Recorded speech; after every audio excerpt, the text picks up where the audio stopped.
guys, nagpaalis ko ng pusa. Grabe, pagod ko ngayon. Ito ko. Wala.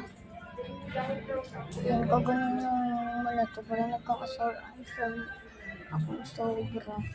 So, yun guys, nagpaalis ko ng pusa. Kaya ako, hindi ko pinapalit pusa dahil kailangan patunayan mo, diba? Mahal mo ang bawat tao. Mahalin mo din ang isang pusa ng katulad nila. Dahil ang Diyos gumawa nun, huwag niyo papaluin.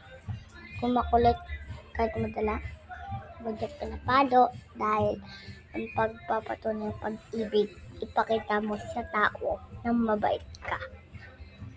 Tulad ako, pinapakita ko, binidyohan ko. Yan o, so yan guys. Ayan, napaalis ko na. Wala na guys.